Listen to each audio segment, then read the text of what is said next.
Բարև ձեզ հարգելի հայրենակիցներ, ես Մարատ Հակոբյանն եմ Կիևից։ Այսօր Պուտինի կողմից Ուկրաինայի դեմ սանձազերծած ցեղասպանական պատերազմի 1197-րդ օրն է։ Ուզում եմ եթերը սկսել մեզ համար չափազանց դրական, իսկ Պուտինի բացահայտ կամ քողարկված աջակիցների համար խայտառակ նվաստացուցիչ նորություններով, մինչ ամենատարբեր ստախոսները շարունակում են հորինել, թե իբր ով է կազմակերպել սարդոստային գործողությունը, պաշտոնական Մոսկվան ընդունել է իր խոցելիությունը ուկրաինական հատուկ ծառայությունների առաջ եւ հիմա բանակցությունները շարունակելու համար խնդրում է դադարեցնել հարվածները իր օբյեկտների վրա։ Պաշտոնապես դեմքը պահելու համար Մոսկվան դա ներկայացնում է որպես պահանջ կասեցնել հարվածները երկաթուղային կամուրջների եւ ռազմավարական ավիացիայի օդանավակայանների վրա, որպիսի կայանա բանակցությունների երրորդ փուլը։ Հիմա հարց, եթե այդ գործողությունը ըստ ռուսական եւ նրանց ցավոք եղբայրացած որոշ հայկական պրոպագանդիստների իբր չի արել Ուկրաինան, այլ օրինակ ՆԱՏՕ-ն կամ բրիտանացիները,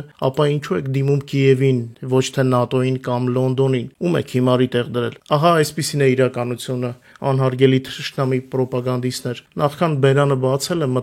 մտածելը ցավոտ չէ։ Իսկ մեր լսարանի համար այս նորությունը վստահ եմ բալասանի պես է, եթե թշնամին լացում է, նշանակում է մենք ժպտում ենք, եւ մենք արժանի ենք այդ ժպիտին ծանր տարիների տառապանքներից հետո։ Ընթերցեմ լուրը ամբողջությամբ, հետո պրոպագանդիստները թող գնան եւ փնտրեն իրենց ռուսաստանյան ԶԼՄ-ներում։ Ռուսաստանը հայտարարել է պայմաններ Ուկրաինայի հետ բանակցությունների երրորդ փուլի անցկացման համար, պայմանների պահպանման դեպքում հանդիպումը կարող է կայանալ մինչև հունիսի ավարտը։ Այս մասին հայտնել է Ռուսաստանի Պետդումայի միջազգային հարցերի հանձնաժողովի նախագահի առաջին տեղակալ Ալեքսեյ Չեպան։ Ռուս պաշտոնյայի խոսքով բանակցությունների երրորդ փուլը անցկացնելու համար Մոսկվան պահանջում է Ուկրաինայից դադարեցնել հարվածները Ռուսաստանի թիկունքում գտնվող երկաթուղային կամուրջների եւ ռազմավարական ավիացիայի օդանավակայանների վրա։ Երկրորդ պայմանը Ուկրաինան պետք է համաձայնի Ռուսաստանի առաջարկած կարճատև հրադադարին առանձին ճակատներում, որը ըստ նախնական տվյալների կշարունակվի մի քանի օր։ Չեպան ընդգծել է, որ նշված պահանջների կատարումը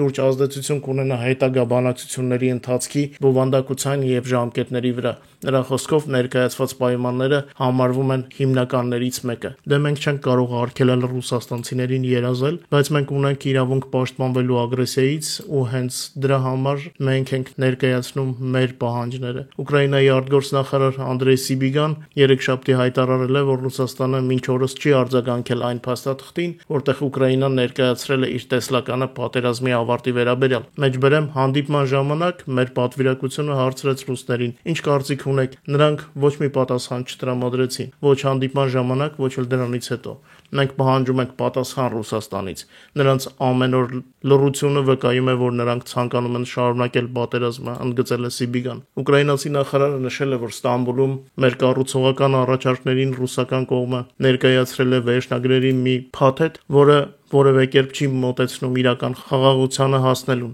Մեջբերեմ սա հակասում է Ռուսաստանի նախկին խոստումներին, այդ թվում Միացյալ Նահանգներին, թե իբր այս շաբաթ Ստամբուլում նրանք պատրաստվում էին ներկայացնել ինչ-որ իրատեսական եւ իրականանալի առաջարկ, հավելել է նա։ Վերջում Սիբիգան ասել է. «Մենք պարտավոր ենք կանգնեցնել սպանությունները, եւ եթե ընթացիկ հանդիպումները արդյունք չտան եւ չնպաստեն խաղաղության հաստատմանը, ապա ավելի ու ավելի ակնհայտ է դառնում, որ անհրաժեշտ է ղեկավարների հանդիպում», ասել է ուկրաինացի մինիստրը, ակնարկելով հանդիպում Զելենսկու, Պուտինի եւ եթե Թրամփը ուզի նաեւ Թրամփի մասնակցությամբ։ Բայց մենք ձեզ հետ հո գիտենք, որ Պուտինը հիմա հանդիպողը չի։ Հիշեցնեմ, ովքեր նախընտրում են առավել մանրամասն տեղեկանալ ռազմական իրադարձություններին, կարող եք անցնել այս եթերի նկարագրության մեջ գտնվող հղումով դեպի մեր երկրորդ ալիք Հակոբյան Live, որտեղ ամեն օր հեռարձակում ենք թարմ լուրեր ռազմաճակատից։ Այսօր ունենք բավականին լավ լուրեր։ Հիշեցնեմ նաև, որ երկու ալիքներն էլ աշխատելու են զուգահեռ։ Հուսով եմ մեր ձևաչափը ձեզ դուր է գալիս, իսկ ամենատպավորիչ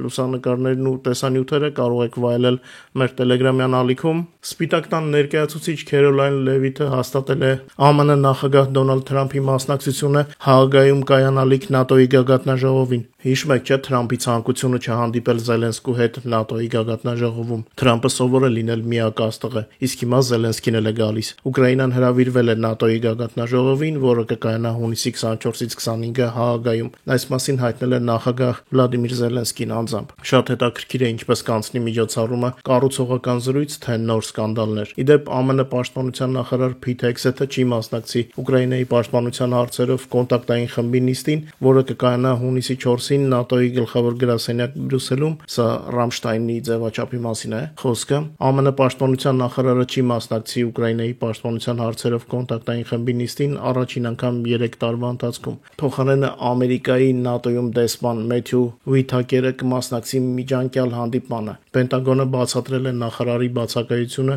նրա աշխատանքային գրաֆիկի պրոբլեմային ժամանակացույցով։ Լավ դե մենք էլ կձևացնենք իբրև հավատում ենք։ Իդեպ շարունակելով ՆԱՏՕ-ի թեման, հայտնեմ կարևոր նորություն, որին անդրադարձել են եվրոպական մեդիայում, ՆԱՏՕ-ի երկրները պայմանավորվել են Ուկրաինային տրամադրվող նոր ռազմական օգնությունը հաշվարկել որպես պաշտպանական ծախսեր համաձայն ալյանսի պաշտպանական ծախսերի բարձրացման ծրագրի, մինչև ՀՆԱ-ի 5%։ Այս մասին հունիսի 3-ին գրել է Եվրոակտիվը հղում անելով իր աղբյուրներին, պատրաստվում է զինամթերքի գնումներ հատուկ Ուկրաինայի համար եւ ներդրումներ նրա պաշտպանական արդյունաբերությունում։ Այս ծախսերը կմտնեն ընդլայնված պաշտպանական ծախսերի կատեգորիա, կազմելով ՀՆԱ-ի ընդհանուր 1.5%-ը։ Մնացած 3.5%-ը նախատեսված է կազմակերպության ավանդական պաշտպանական կարիքների համար, տեխնիկա եւ զինծառայողների աշխատավարձեր։ ՆԱՏՕ-ում քննարկվող այլ կետեր, որոնք կարող են մտնել ավելի լայն ծախսերի կատեգորիա, ներառվում են կիբերանվտանգություն, ենթակառուցվածքներ եւ դիմացկունություն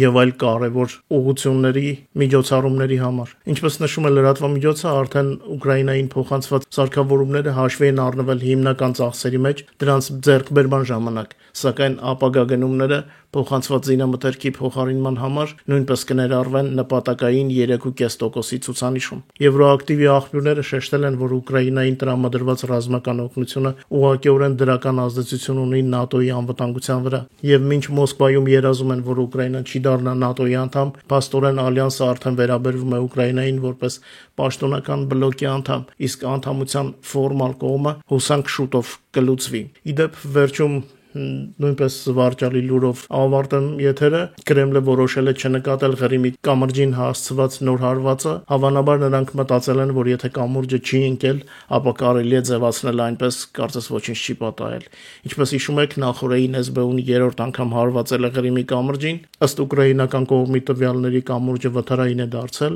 Կրեմլը արձագանքել է այս տեղեկատվությանը, հայտարարելով, որ վնասներ չեն եղել։ Այս մասին խոսել է Կրեմլի մամուլի քարտուղար Պեսկովը։ Ինչպես սովորաբար Կրեմլը թաքցնում է իր ցավոտ խոցումները եւ կորուստները։ Երրորդ հարվածը Ղրիմի կամրջին բացառություն չի դարձել։ Տեսնենք ինչ կասեն ռուսները, երբ կամրջի վթարավտանգությունը ակնհայտորեն կդրսևորվի։ Շատ չերկարացնեմ եթերը, հետևեք նորություններին մեր Telegram-յան ալիքում, կրկին շատ հաճելի կադրեր են կուտակվել մեր լսարանի համար։ Շնորհակալ եմ ձեզ, որ մեր հետ եք, խնդրում եմ նորից ակտիվ լայքել, տարածել մեր եթերները։ Գիտեք, ամառը դժվար ժամանակաշրջան է YouTube-ի համար։ Ձեզ լավ երեկո եմ մաղթում, կհանդիպենք։